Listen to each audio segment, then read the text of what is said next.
자, 우울증 두 번째 시간을 시작하겠습니다. 추정 연구 결과예요.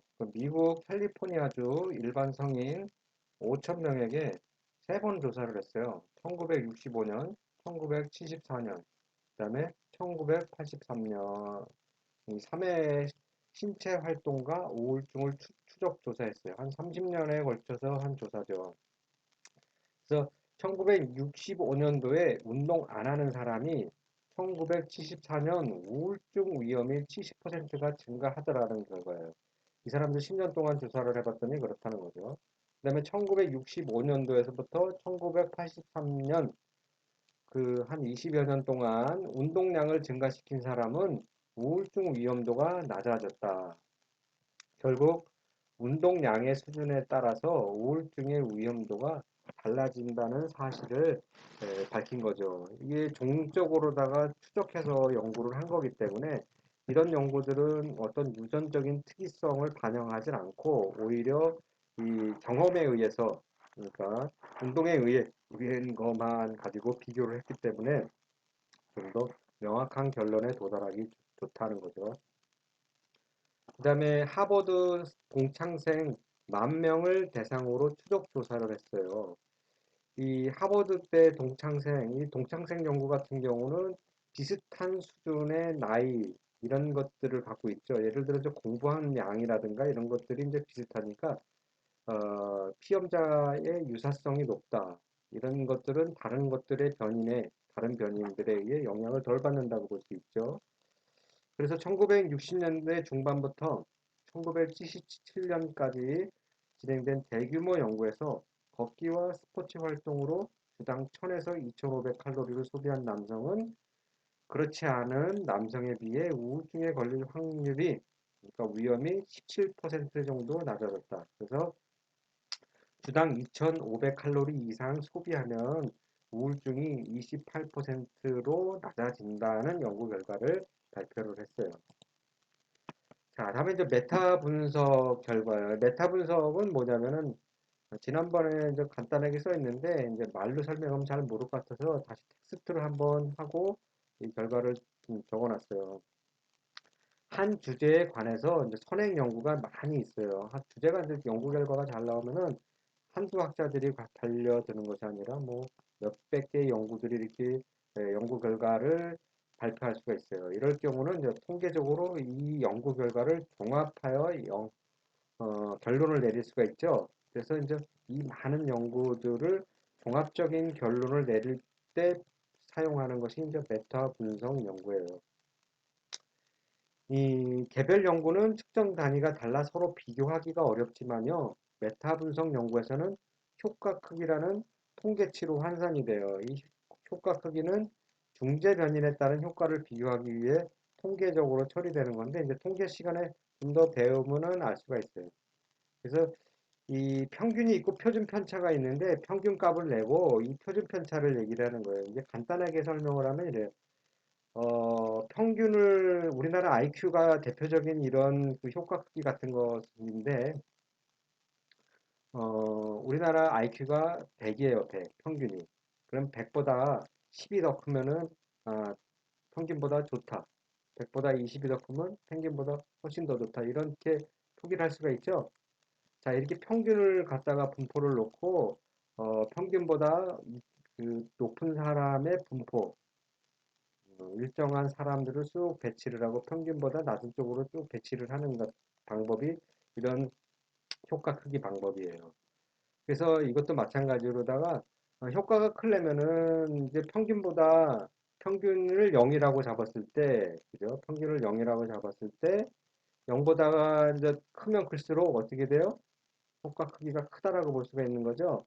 그래서 1에서 0.1에서 0.3이면 작은 효과, 0.4에서 0.7이면 중간 효과, 0.8 이상이면 아주 큰 효과, 이렇게 볼 수 있는 게 효과 크기예요. 자, 여기서 이제 효과 크기 1은 표준 편차에 해당하는 만큼의 차이가 난다라는 거죠. 그래서 이 사실은 이 효과 크기는 평균을 갖다가 다시 표준 편차로 나눈 값을 얘기를 하는 거예요. 나중에 통계 시간에 좀 배우면 될 것 같아요. 자, 다음에 이제 변인.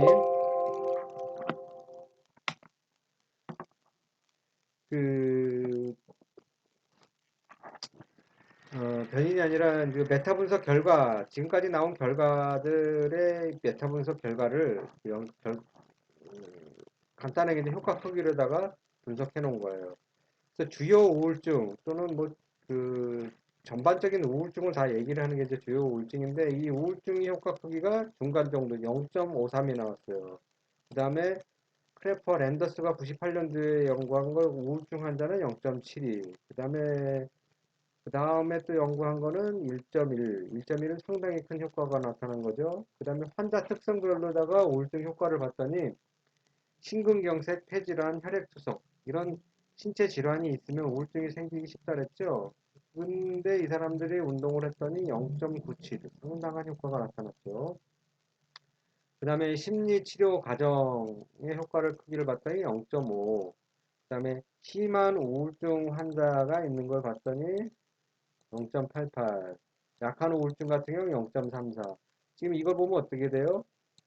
질환이 약한, 심한, 그 다음에 이렇게 좀 강도가 높은 환자들 경우 더 심하게 나타나는 거 볼 수가 있죠.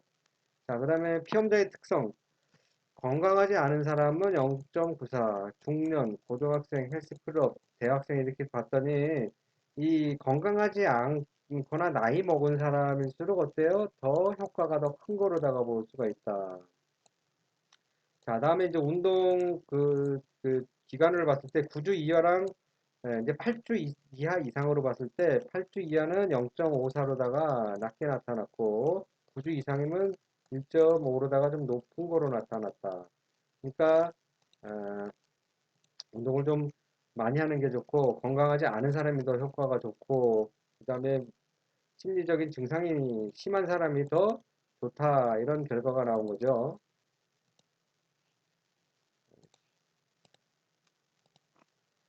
자, 메타 분석 결과에 대한 종합적인 결론을 내리면 이래요. 그래서 우울증을 개선하는데 운동은 효과적이다. 그리고 운동의 효과는 일반인보다는 우울증 환자에 더 효과적이다. 그리고 운동 기간이 길수록 우울증 감소 효과도 높아진다. 그리고 운동 형태, 요거는 좀 이따가 다시 설명을 할게요. 운동 형태랑 그리고 우울증 개선 효과, 명상, 이완, 인지요법 등과 이게 비슷한 수준이다. 자, 이 운동 훈련의 연구 효과를 한번 볼게요. 이제 유산소 운동과 웨이트 트레이닝을 비교를 한 연구가 있어요. 우울증 진단을 받은 환자 40명을 달리기와 웨이트 트레이닝 집단에서 할당해서 8주간 운동을 하게 하였어요. 그랬더니 달리기 한 거랑 웨이트 트레이닝 한 거랑 우울증에 차이가 없었다. 결국 아무 운동이나 해도 된다는 뜻이죠. 그 다음에 운동과 심리요법을 좀 비교한 연구 결과가 있어요. 달리기, 심리요법, 달리기 플러스 심리요법 이 세 가지 집단을 갖다가 10주간 실험을 했어요. 그 결과 집단 간에는 차이가 없는 것으로 나타났다. 집단 간에는 차이가 없는 것. 네, 죄송합니다. 이게 문자가 났네. 집단 간에 차이가 없다는 얘기는 뭐예요? 달리기나 심리요법이나 달리기 플러스 심리요법이 상관이 없다.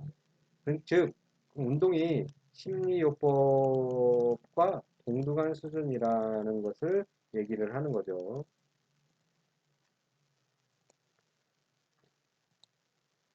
자, 더 재미난 연구가 있어요. 이제 운동하고 약물 치료를 6개월 한 후에 우울증이 완치가 되고 재발이 되는지를 본 연구예요. 자, 한 집단은 이제 운동을 했고, 그 다음에는 약만 먹였고, 그 다음에 운동 플러스 약을 했어요. 여기에는 이 재발, 이게 이제 재발이에요. 운동을 했더니 재발이 어떻게 됐어요? 재발은 좀, 아니, 자꾸 마우스가 미치겠네요, 지금. 고쳐지지가 않고. 자, 이제 완치를 한번 먼저 볼게요. 완치. 운동. 완치가 제일 많이 됐네요. 그죠? 이만큼이 운동하고 약이라고 봤을 때, 이만큼이 봤을 때, 이만큼이 더 추가적으로다가 이렇게 벌어졌어요. 그래서 운동이 효과가 가장 좋은 거로 나타났고, 그 다음에 약은요, 약은, 어, 제일 낫네. 그죠? 운동 플러스 약은 좀 낫네요. 그 다음에 조금 낫네. 가장 좋은 것은 운동이다.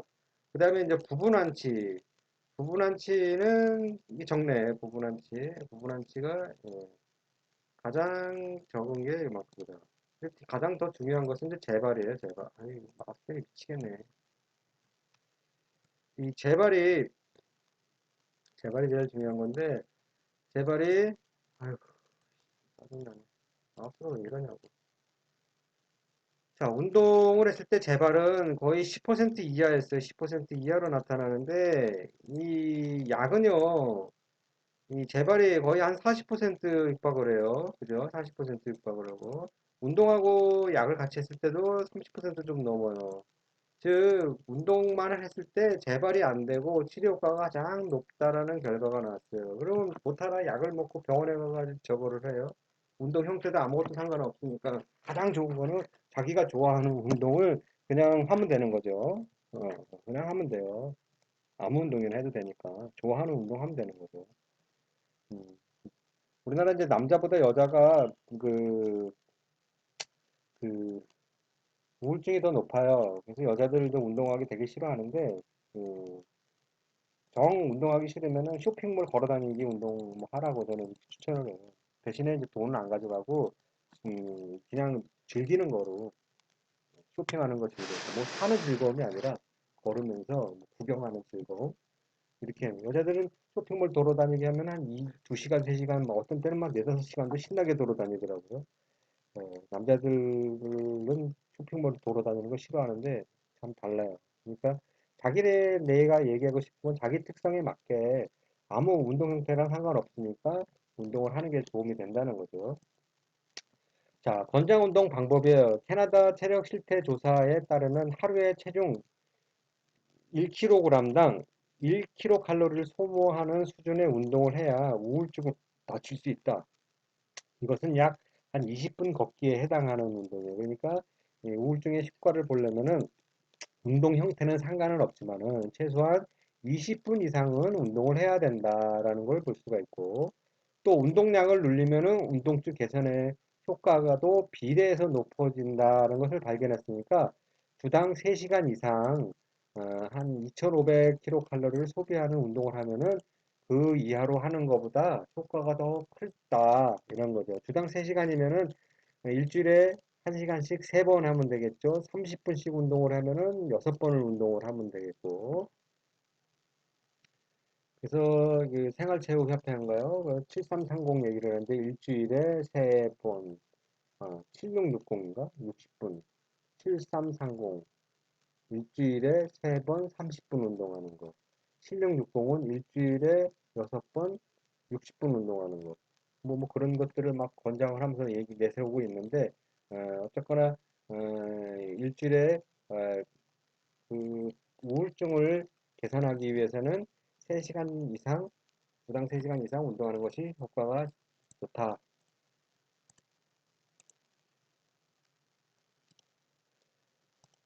자, 다음은 저 우울증 환자에게 운동을 지도하는 방법이에요. 그럼 우울증 환자들은 어떻게 지도를 하는 게 좋으냐? 사실은 우울증의 증상과 치료법에 대한 지식, 그리고 의뢰에 필요한 정보를 갖고 있다가 우울증 환자가 심리적 문제를 보이면 즉시 전문가에게 도움을 청할 필요가 있다. 특히 이제 자살 의도를 파악하고 즉시 대응할 수 있는 게 좋다라고 얘기를 해요. 근데 우울증 환자는요, 본인이 정신적으로 문제가 있다, 우울증이 있다라는 것을 몰라요, 대부분이. 음, 그래서 평상시 때 이제 기분이 안 좋다, 우울하다, 막 이런 말을 하면서도 본인이 우울한지를 우울증이 있는지를 모른단 말이에요. 그래서 옆에 있는 사람이 도와줘야 돼요. 특히나 여러분들이 운동을 갖고 가르치는 사람이면은 그런 증상이 있는지 좀 보고 확인할 필요가 있다. 근데 운동을 많이 하면 우울증이 없다 그랬죠. 근데 사실 반대로다가 운동을 너무 많이 하는 운동 선수들 같은 경우 과운동 증후군에 의해서 우울증을 보고하기도 해요. 그 외에는 우울증이 그렇게 많지는 않은데 처음에 오는 사람들이 그랬어요. 처음에. 그래서 우울증 환자하고 그러니까 처음에 왔을 때 처음에 오면은 이 사람이 운동도 친절하게 가르쳐주고 그 다음에 운동을 하니까 이제 꿀꿀한 기분이 날아가니까 자기를 가르쳐준 지도자와 정분이 잘 나기 쉬워요. 그래서 이런 정분이 나지 않게 어떤 관계를 분명하게 설정을 해낼 필요가 있다. 그래서 선을 적절하게 그어야 된다. 그다음에 현재 운동 습관과 체력을 측정할 필요가 있다. 이제 우울증에 걸리면 일상적인 활동조차 어려울 수도 있어요. 그래서 또 운동하기를 지나치게 어려운 일로 여길 수도 있으니까 좀 저강도소부터 체력을 측정해서 좀 차근차근히 점진적으로나 체력을 올릴 수 있도록 프로그램을 구성해 줄 필요가 있다. 자, 다음에 이제 운동 동기를 파악할 필요가 있어요.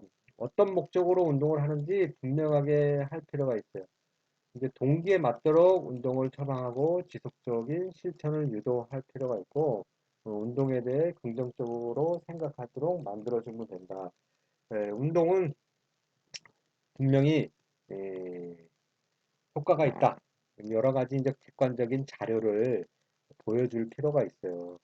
지가 뭐 정신과 의사야? 운동 가르치면서 뭐 그런 소리까지 해? 막 이렇게 할 수도 있어요. 부정적으로 반응을 할 수 있으니까, 그거에 적절하게 대응할 필요가 있죠. 자, 다음은 이제 운동을 재밌게 하는 게 좋다. 운동에 대한 동기가 낮고 피곤함을 자주 느끼기 때문에 운동을 재밌게 만들어주면은 더 열심히 참여할 수가 있어요. 그래서 무능력이나 수치심 같은 걸 느끼는 운동을 피하는 게 좋다. 그래서 경쟁을 너무 시켜가지고 자꾸 지게 만든다거나 아니면 너무 어려운 과제를 시켜서 포기하게끔 만드는 게 좋은 방법이 아니다.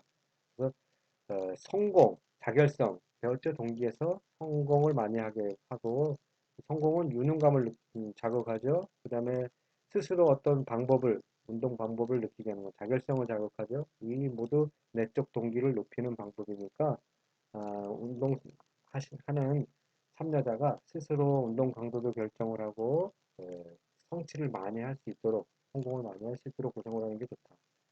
다음 쉽게 운동할 수 있게 한다. 운동 실천을 방해하는 요소가 무엇인지 그 방해 요소를 찾아내서 극복할 수 있도록 대안을 함께 찾아보고 이를 도와주면 도움이 될 수 있다. 다음은 이제 운동 프로그램의 설계 과정에 참여시켜 책임감을 갖게 된다. 책임감 플러스 자결성이죠. 그래서 운동 실천에 대한 그 독립성을 점점 느낄 수 있게 만들어줄 수 있죠. 다음에 이제 중도 포기와 변명의 대비를 한다. 중도에 이제 문제가 생기는 것에 미리 대비해서 모호한 변명은 받아주지 말고 극복 방안에 논의한다. 핑계 대지 말고 열심히 하세요. 뭐 이렇게 할 수 있죠. 그래서 이 노력을 많이 강조를 하고 의지력, 노력 그리고 여러분이 선택을 한 것입니다. 할 수 있다라고 했잖아요. 이렇게 그래서 음, 좀 그리고 성공을 좀 사실 많이 하게 되면은 잘 안 빠져요. 너무 힘들게 시키지 말라는 얘기 처음부터. 20분 이상만 하면 효과가 있으니까 아주 간단하잖아요. 그죠? 다음에 이제 운동 방해 요소에 주의를 한다. 습관은 편안한 것을 의미하므로 습관을 바꾸는 것에 대해 저항이 따르기 마련이에요. 그래서 자신의 습관을 바꾸지 않으려는 행동을 잘 찾아서 바로 대처할 수 있는 방안을 마련하는 게 좋다. 어떤 행동이 강화 효과가 좋은지 주목을 하는 게 좋다. 운동을 안 하는 것에 대해 걱정하는 것은 오히려 부정적인 결과를 가져올 수 있어요. 그래서 운동을 잘하는 한 것을 의미 있는 방법으로 격려를 해주고요. 또 강화 효과는 개인차가 크다는 것을 좀 주의할 필요가 있다. 어, 마지막으로요. 메커니즘에 대해서 이제 설명을 하고 수업을 이제 끝내도록 할 거예요. 그럼 그 운동이 어떻게 그 우울증의 효과를 만들어내느냐. 첫 번째는 이제 인류학적 가설이에요. 인류학적 가설. 인류학적 가설은 뭐냐면은 인간은 유전적으로 신체 활동을 활발하게 하도록 만들어졌다. 진화론을 따지던 뭐 그 성경책이든 성경책에는 인간은 손톱이 달아 뭉들어지도록 열심히 일하고 먹고 살아라 라고 했다 그래요. 저는 그 정도로 조예가 깊진 않는데 열심히 신체 활동을 하라는 얘기죠. 또 진화론 쪽으로 봤어도 계속 뭐 먹을 거를 얻기 위해서는 어때요? 불과 한 100년 전만 해도요. 열심히 일을 하지 않으면은 먹을 거를 제대로 먹을 수가 없었어요. 저희 보릿고개가 있었고 우리가 그러니까 열심히 운동을 해야 되는데 현재는 운동을 안 하죠. 운동 부족이들. 그래서 교통도 너무 발달이 됐어요. 불과 이렇게 교통수단이 발달한 지가 50년도 안 됐어요. 50년도. 저 어렸을 때 자동차가 그렇게 흔하지 않았어요. 버스 타기도 어려웠고요. 한참을 걸어가요, 버스 타고. 너무 운동을 안 하는 시대가 된 거죠. 자, 다음에 이제 모노아민 가설. 이 모노아민은, 아민은 신경경 전달 물질을 얘기하는데, 이 세로토닌, 노에피네프린, 도파민 같은 신경 전달 물질이 변화가 문제가 된다. 그래서 이 변화는 특히나 이제 감소 또 불균형에 의해서 나타나는 건데 운동을 하면은 이게 다 증가되는 거 아까 배웠죠. 그래서 어, 음, 우울증을 치료할 수 있는 효과가 있다. 운동이. 자, 다음에 이제 엔돌필 가설이었어요. 엔돌필 가설. 뇌는 통증을 느끼면요, 그 뇌에서는 이, 이 통증을 억제시켜 줄 수 있는 뇌인성 아편 물질이 분비가 돼요. 그게 뇌인성 아편 물질이 바로 그 엔돌핀이에요. 예를 들어서 지나가다 못에 콱 밟혀서 발바닥에 못이 찔렸다. 그러면 통증이 확 올라오지만은 그거에 맞게 너무 고통을 느끼지 않게 이제 엔돌핀이 분비가 된다라는 거죠. 즉, 그래서 이제 이게 왜 그러냐? 운동이 일종의 이제 스트레스라는 거예요. 여러분도 운동을 하면은 즐겁지만은 않고 어떤 고통이 또 오죠. 그런데 이 고통이 증가되면은 그에 걸맞게 엔돌핀도 증가를 한다는 거예요. 그로 인해서 우울증이 감소할 수 있다라는 게 엔돌핀 가설이에요. 음, 이 엔돌필 가설은 그 러너스 하이랑 관련이 깊은데 러너스 하이 달리는 사람이 기분이 아주 높아 있는 그러니까 구름에 떠다니는 것 같은 기분. 그 지난 수업에서도 설명했던 것 같은데 이게 엔돌핀과 관련이 깊은 거예요. 그러니까 마라톤이 42.195km인데 일반 생활체육 참여자들이 45.195km를 아주 달리는 걸 좋아하는 사람들이 많아요. 음. 근데 이런 사람들 중에 한 30km를 넘어가면서부터 이 얼굴 표정이 바뀌어요. 즉 1에서부터 30km까지는 인상을 쓰면서 달리다가 한 30km 이상부터는 얼굴 표정이 갑자기 밝으면서 환하게 웃으면서 달리는 사람이 있어요. 이런 사람들을 보고 이제 러너스 하이라고 실제 이 사람들을 인터뷰하면은 구름 위에 떠다니는 것 같아. 아주 즐겁다. 발이 가볍다. 막 이런 표현을 하는데 이 사람들의 그 이제 뭐 엔돌핀 같은 거를 조사해 보면 좋겠는데 이 아주 극소량이고 뇌에서 나타났다 바로 사라지는 그런 물질이라서 실질적으로다가 이렇게 혈액 검사 같은 거로는 나오진 않는 것 같아요. 특히 사람을 갖다 뇌를 검사해 보기도 어렵고 어쨌거나 그래서 가설로 존재를 하는데 이 엔돌핀이 증가로다가 나타날 수 있다. 그래서 우울증이 감소를 한다. 이런 사람들, 이제 운동하는 사람들 보면은 이렇게 어, 아니 이제 그 러너스 하이를 경험하는 마라톤 하는 뛰는 사람들을 보면요, 실제로 그렇게 기분이 되게 좋아져요. 근데 이게 이제 그 극단적으로 나왔을 때는 이렇게 얼굴 표정이 확 바뀌지만은 어느 정도 낮은 강도에서도 이제 스트레스를 경험을 하니 운동이라는 게 스트레스를 경험하니 엔돌핀도 어느 정도 분비가 될 거고 그로 인해서 우울증이 감소할 거다. 다음에 이제 기분 전환 가설이 있어요. 이제 타임아웃 효과라고도 하는데 운동을 하게 된다는 그 자체가 일상생활의 스트레스나 직장에서 느끼는 직업 스트레스를 탈출하는 거죠. 이 탈출 자체가 기분을 증가시키는 거예요. 이 명상, 이완, 조용한 휴식 등 이런 것도 유사한 결과예요. 여러분들이 스트레스를 받잖아요. 그러면 어떤 과거, 스트레스를 유발을 시키는 과거 사건을 계속 생각을 해보고 자꾸 되뇌겨요. 이것을 이제 심리학적 용어로 반추라고 하는데 자꾸 반추를 해요. 반추. 추로를. 또 사람이 이제 그 미래에 어떤 걱정거리가 있어요. 시험을 보거나 직업. 그러니까 취업을 해야 되겠죠. 이럴 경우 어떻게 돼? 미래에 대해 걱정거리.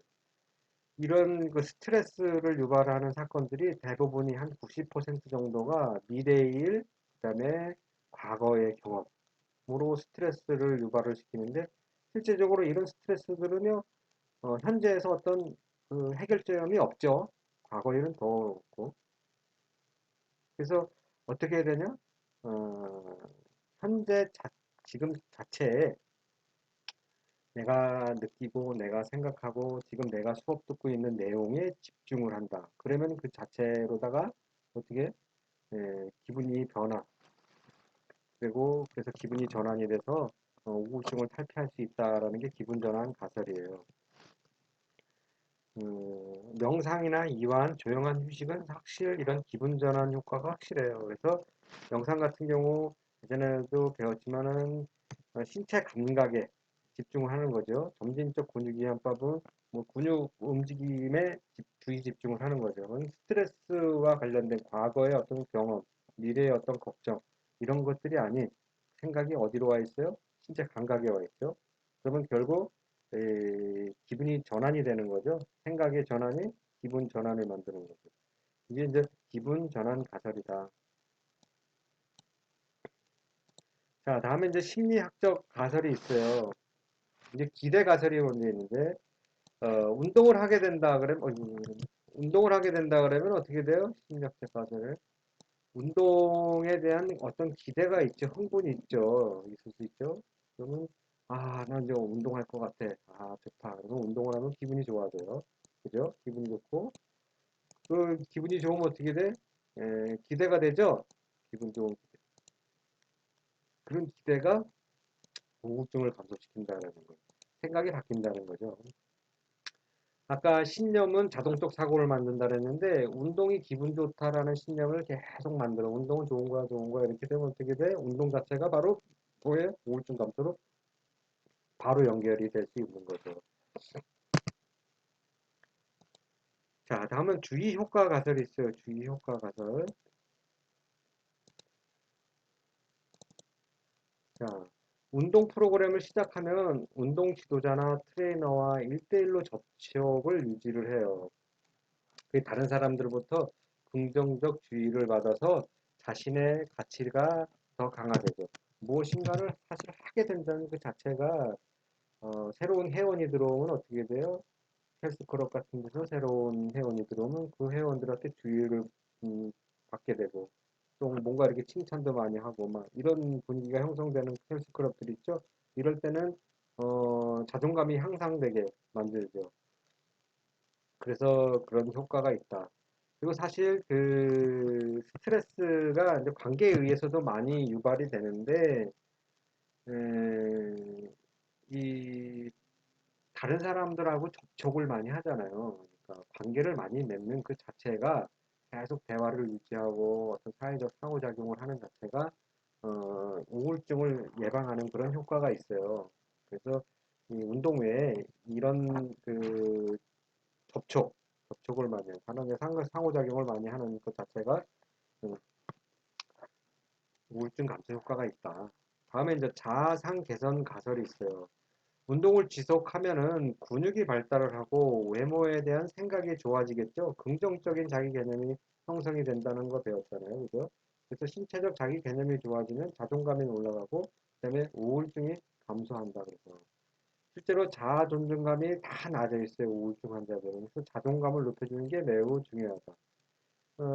호르몬으로 따지면은 신경 전달 물질로 따지면은 이런 도파민, 노에피네프린, 세로토닌의 균형을 만들어주고 그것뿐만 아니라 심리적으로는 자기에 대한 이미지, 자아상, 그다음에 신체상 이런 것들을 긍정적으로 만들어주는 거죠. 그다음에 자신감 가설, 자신감. 자, 우울증은 그 실패, 반복된 실패. 그래서 내가 뭔가를 할 수 없다라는 통제감 상실과 관련이 있어요. 이런 건 좀 무기력감을 유발을 시키는데 운동은 삶의 일부인 운동이 이제 삶의 일부가 되죠. 운동 자체가. 그죠? 그러면 운동에 대한 통제감이 생기죠. 삶의 일부니까. 어. 그래서 운동에 대한 통제감은 이 이제 운동에 대한 통제감으로 끝나는 것이 아니라 일상에 대한 통제감으로 확대돼서 증가돼요. 그래서 어떤 나도 잘할 수 있다는 희망을 갖게 할 수 있다는 거예요. 그것이 이제 자신감 통제 가설이에요. 가설이야 어떻건 간에 사람이 이제 이 한 가지 가설에 의해서만 다 이렇게 설명이 되는 것이 아니라 어떤 사람마다 이렇게 다 다르게 개선이 될 수가 있다. 그리고 이 운동은 어쨌거나 약물 효과보다 효과가 좋고 심리치료 효과와 대등한 효과를 보인다는 측면에서 매우 좋다. 게다가 아무 운동이나 해도 상관이 없으니 얼마나 더 좋으냐. 자, 이제 아까 운동과 세라토닌에 대해서 얘기를 했는데, 이제 그 운동을 하게 되면은 이 트리토판, 이 운동을 하게 되면 이 운동을 하면 되는 게 아니라 이제 그 세라토닌이라는 것은요, 트리토판으로다가 만들어지는데, 운동을 하게 되면은 트리토판이 증가를 할 수 있다라는 것을 얘기를 해요. 예를 들어서 이제 트리토판을 많이 먹잖아요. 그러면은 이 기분이 세라토닌이 확 증가를 해야 되는데 오히려 증가를 하지 않더라. 그래서 이 나온 어떤 가설이에요.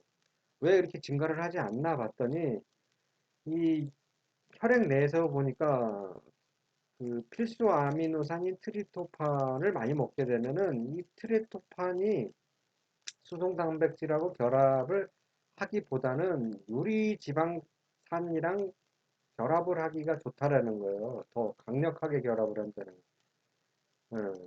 원래는 아니 원래는 그게 아니죠.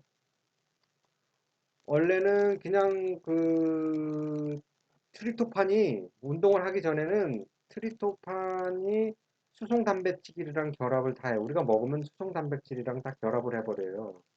그럼 이 수송 단백질이랑 얘가 다 결합을 해버리니까 트리토판이 뇌에 가가지고 세라토닌으로 전환할 수 있는 트리토판이 별로 없어 버리는 거예요. 근데 이제 운동을 하잖아요. 그러면은 이 유리지방상이 증가를 하면서 이 수송 단백질이 트리토판이랑 결합을 하는 것이 아니라 유리지방산과 많이 결합을 해버려요. 그럼 상대적으로 이 트리토판이 혈액에 많이 남죠? 그러면 이 트리토판이 뇌에서 그 트리토판이 증가될 수가 있다. 그래서 이 트리토판은 전환 효소에 의해서 세라토닌을 증가시킬 수 있다라는 것이 이제 이 세라토닌 운동을 했을 때 세라토닌이 증가할 수 있는 이런 가설을 얘기를 해요. 그래서 따라서 이제 운동을 했을 때 세라토닌을 어떻게 운동을 하면 좋으냐? 이 유리지방산을 증가시키는 잘 증가시키는 어떻게 돼요? 고강도보다는 저강도 운동이 세라토닌을 증가시키기가 훨씬 좋다 유리하다는 거죠. 그죠? 네. 자, 오늘 수업은 여기까지 할 거고요. 그 시험은 다음 주 화요일 3시라고 얘기했죠. 자, 시험은 제가 이제 그 어, 우리 자료실에다가 제출을 할 거예요. 자료실에다가 제가 문제를 제출을 하면은 어, 4시 이전에 1시간 이내에 그러니까 제가 받을 수 있도록 해야 돼요. 그래서 제가 이제 메일을 갖다가 주소를 알려주면은 거기에 다 저한테 메일을 보내주면 돼요. 어,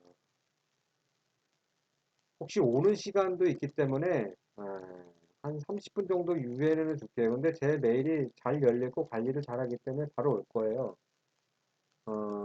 그리고 그 시험은 오픈북입니다. 뭐 어떤 여러 가지 자료를 보고 해도 좋아요. 근데 제가 틀어놓은 영상을 위주로다가 이제 공부를 하는 게 많이 좋을 거예요. 책하고 영상, 유인물 요거를 좀 참고를 많이 하고 좋을 것 같아요. 그리고 수업 시간에 영상을 찍으면서 설명한 자료를 좀 주의 깊게 잘 듣고 기술을 하면은 도움이 될 것 같아요. 아니면 그거와 관련해서 응용을 해서 적어도 돼요. 그리고 그래서 그 시험을 오픈북으로 보고 메일로다가 바로 작성한 것을 저한테 보내주시면은 제가 그걸 갖고 채점을 해가지고 평가를 할 예정입니다. 자, 한 학기 동안 고생 많았어요. 다음 주에 시험인데 시험 준비 잘 해서 좋은 성적 받을 수 있도록 하고 성적이 아니더라도 수업을 통해서 많이 배우고 익혀서 그 현장에서 좋은 선생님이 될 수 있으면은 그것만으로도 좋은 수업이라고 생각하고 저는 만족하겠습니다. 한 학기 동안 고생 많았어요.